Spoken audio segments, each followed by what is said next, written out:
Good morning, everybody. Welcome to week 11. We're going to take a quick look at what's going on in terms of things that you're actually turning in this week. It's really still working on the formal analytical report. This week, you'll notice on the syllabus, you are going to be turning in your introduction, outline, and an initial bibliography. Several of you are writing about things that you know really well, but this is a good reminder, good place to remind everybody that this is still a research project. So you are going to need to incorporate some research and some visuals and all those things that are required. So don't lose sight of that. But this week, it's just kind of the planning document more so than an actual draft. But next week, you are going to be turning in a full draft. So, the further along you get now, the more you'll have done already when we get to the next piece. So let's go ahead and look in this week's module because we are doing some additional learning for things that are coming up. So as I mentioned, we're in week 11. So if we look at the learning materials, you'll notice that we have a lot of information about hiring documents. So we are going to be working on resumes and cover letters. We are going to turn those in eventually. But right now, the focus in terms of what you're working on is the FAR. So you can go ahead and get started with the other pieces.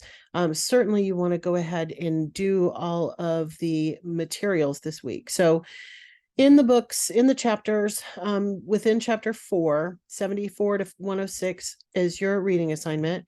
You've got a link back to the guide for the FAR and the presentation. So this is, of course, the formal assignment for the whole thing.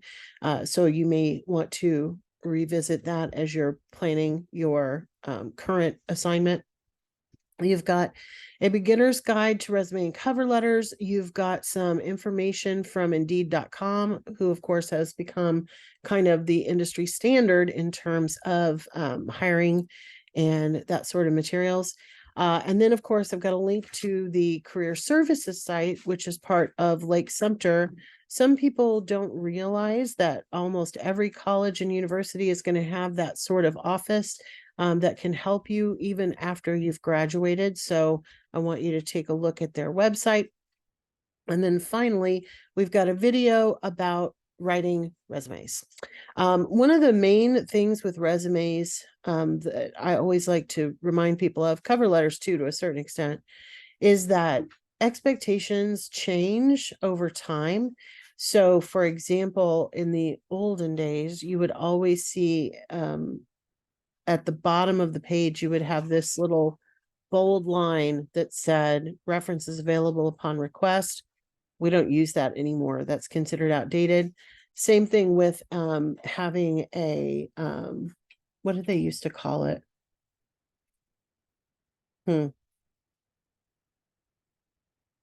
In the beginning of your resume, typically people want to put a little summary.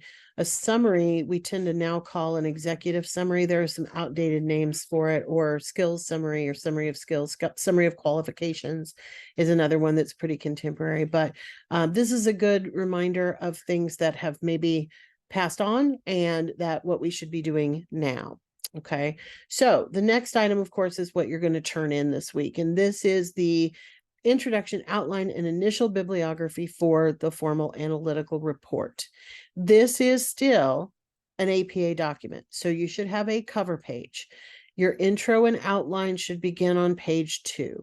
Your bibliography, in this case, just call it a bibliography. It's not a references page yet because we haven't referred to anything yet. It's also not an annotated bibliography. This is literally just a list of sources. So you can call it a bibliography or you can call it an initial bibliography, but don't call it an annotated bibliography and don't call it a references page.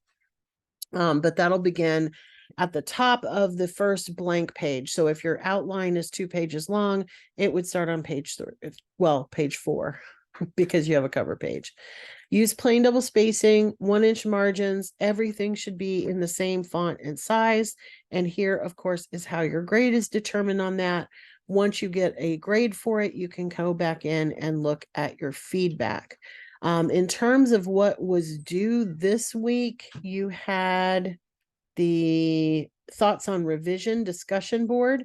So I'll be getting those graded. Those are not going to be too high priority because they are, they don't play into the next assignment. So I probably won't grade them super quickly this week, but you'll get feedback and grades on those soon.